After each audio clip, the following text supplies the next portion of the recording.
artistang mambubuntis ng babae pagkatapos iiwanan? Tara, ating alamin. Ako po ang inyong lingkod, Tagapanood TV.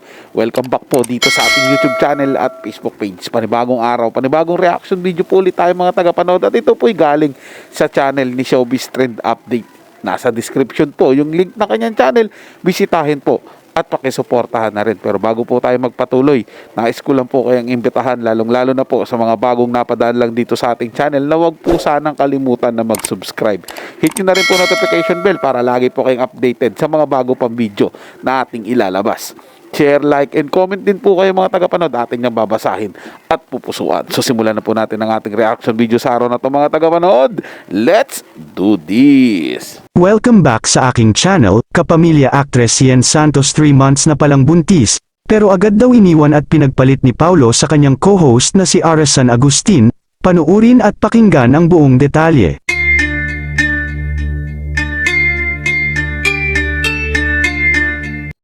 Usap-usapan nga ngayon sa iba't ibang social media platforms na hiwalay na daw si Paulo Contis at Yen Santos. Ayon sa mga pahayagan, ay matapos daw mabuntis ni Paulo si Yen, ay agad daw nakipaghiwalay ito. At ngayon nga ay bali-balita na si Ara San Agustin na daw na co-host nila Paulo Contis sa noontime show na Itbulaga ang pinalit kay Yen.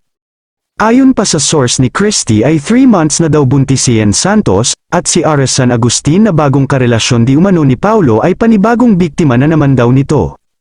Naikwento kasi ng batikang columnist na si Christy Fermin ang napapabalitang problema sa pagitan ng celebrity couple na sina Yen Santos at Paulo Contis.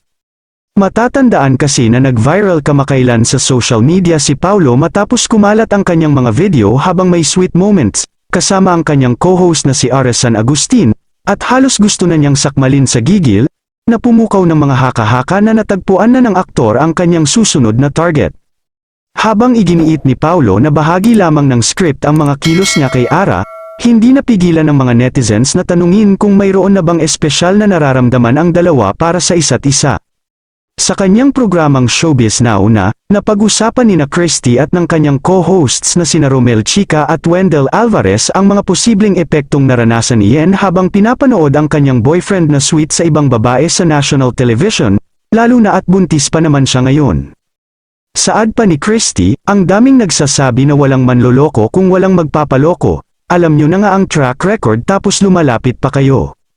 Sinabi rin ni Christy na hindi masisisi ang mga tao kung sa tingin nila ay may iba pang intensyon si Paulo kay Ara. Nagsalita rin ang veteranong kolumnista tungkol sa posibilidad na ang aksyon niya noon ay nagdudulot na ng pinsala sa kanya. Ani Christy, di ba noong naghiwalay sila ni LJ ang sinasabi ng mga tao, "Hay nako, Yen, karma is just around a corner," yun ang sinusumbat sa kanya ngayon ng mga tao. Sinabi rin ni Christy na tila unti-unting bumabalik ngayon sa kanya ang ginawa niyang pananakit sa damdamin noon ni LJ Reyes na dating asawa ni Paulo, na halos masiraan dahil sa paghihiwalay nila ni Paulo.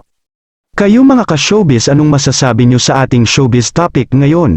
Kung may opinion kayo ay magkomento lang kayo sa aking comment section. At syempre kung bago pa lang kayo sa aking channel ay mag-subscribe na kayo para lagi kayong updated sa mga showbiz trends na ina-upload ko. Maraming salamat po.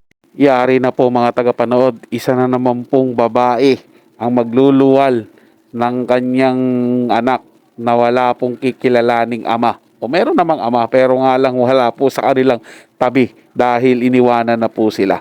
Kung totoo man pong balitang buntis po si Yen Santos mga tagapanood at ipinagpalit na ni Paulo Contis sa kanyang co-host sa Itbulaga, nakakalungkot po yun para kay Yen Santos. Pero sa kabilang banda po, parang bumalik po yung ginawa niya rin dati kay LJ Reyes po, dahil magkasama lang po sila sa isang movie and then sabi wala daw relasyon, tapos yun nagkaroon pala sila ng relasyon hanggang sa nagkahiwalay po si Paulo Contis at si LJ Reyes. So ngayon naman po sa kanya naman po nangyari.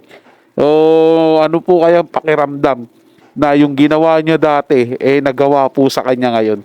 Dapat yung mga babae pong makapanood po na ito ng video na ito at yung katotohanan sa ginagawa po ni Paulo ay dapat po mamulat. Di po ba? Kasi tama naman po yung sinasabing walang manloloko kung walang magpapaloko. Di ba? Alam naman po nila yung gawain ni Paulo Contis pero mayroon pa rin pong nabibiktima. Naku po, nakakaawa po to si Ara. Di ba? Pag dumating yung panahon na totoong mayroon silang relasyon at mabuntis din ito. Tapos biglang nakahanap si Paulo ng iba. Tapos iwanan din siya. Naku po, napakasakla po nun mga tagapanood. At tanging sasabihin na lang ni Paulo, alam mo naman na ganito na ako 'di ba? Di dapat ano mo na 'yon, tanggap mo na 'yon. Parang gano'n na lang po lalabas ng mga tagapanood Hindi na po natuto ang mga kababaihan na didikit po kay Paulo Contes. Sana nga lang po mga tagapanood, wag niya pong itulad sa mga naunay niyang mga naging anak na iniwan, pinabayaan, hindi daw po binigyan ng sustento. 'Di ba? Inintay pang maidemanda siya bago po kumilos. Sana po hindi po mangyari yung ganun mga tagapanood. Na kahit di na po siya sabihan, bigay niya po ng pagpapahalaga yung bata. Kasi ginawa po nila yun, ginawa niya po yun. Di po ba? Dugot laman niya po yun. Dapat pangatawanan niya po yun at suportahan niya po yun sa pangangailangan. Hindi yung puro pang sarili niya na lang ang iniisip niya. Pagkatapos niya ng kaligayahan, ayaw niya naman ng obligasyon. Napakasagwa po naman tingnan yun mga tagapanood. Kung mahilig kang magpasarap, dapat mahilig ka rin humarap sa iyong responsibilidad. Dapat ganun po yung gawin niya. Kung gagawin po yun ni Paulo Contes tingin ko po rito mga tagapanood, ayoko man siyang husgahan pero huhusgahan na rin po mga tagapanood dahil nga po sa ginawa niya nung una, hindi po ba? Na kanyang pinabayaan daw yung kanyang ng mga naging anak. So sana ito po, kung totoo man pong buntis si Yen Santos, ay hindi niya po sana pabayaan at wag niya po sanang gawin yung ginawa niya po dati na hindi niya po binigyan ng sustento yung kanyang naging mga anak. Dahil kawawa po kasi yung mga bata, mga tagapanood, di ba? Wala naman po silang kinalaman sa mga pinagagawa po ninyong magkapareha. So, dapat yung mga bata, labas po sa issue yan. Ibigay po yung nararapat para sa kanila. At sa mga babae naman po dyan, baka po sa sunod, lalong-lalo na po yung papasok sa showbiz mag-ingat-ingat po kayo sa pangalang Paulo Contes. Nagbigay ba bala? O nga po, siyempre, malay mo, 'di ba? Dumating yung time na sila yung nag-aartista tapos makakasalubong nila si Paulo Contes. At kahit naman hindi po artista pala mga tagapanood, baka makakasalubong nyo lang po si Paulo Contes at diskartihan po kayo. Mamaya mabiktima po kayo sa kanyang mga buladas, magluwal din po kayo tapos hindi rin po niya pangangatawanan o susuportahan. May iiwan lang po kayong nasa ere. Sa bagay, may iba naman diyan. Sige, gusto lang nilang makasama, masubukan din. Parang ganun po yan mga tagapanood. Hindi naman po natin hawak ang kaisipan ng mga tao. Kaya nga lang po, sana lang din po may matuto na po sa mga pinagagawa ni Paulo Contes. Kasi ang dami na po nila mga tagapanood Di po ba? Mga sikat pa po yun, mga kilalang tao rin po sa showbiz. Ang ginawa niya po ng sabihin na nating hindi kaaya-aya Kasi siyempre, pagkatapos mong mabuntisan, iiwanan mo. Kaya para sa akin po yung mga tagapanood ay hindi po kaaya-aya yun. So yun lang po mga tagapanood nagustuhan nyo po yung paksang ating tinalakay sa araw na to. Kung kayo bago lang po na napadaan dito sa ating channel, huwag nyo po sanang kalimutan na mag-subscribe. Hit nyo na rin po notification bell para lagi po kayong updated sa mga bago pang video na ating ilalabas. Share, like, and comment din po kayo mga tagapanood, ating nababasahin at pupusuan. So hanggang sa muli po, ito yung Tagapanood TV. Komento at opinion lamang, wala pong personalan. Paalam po at mabuhay po kayong lahat.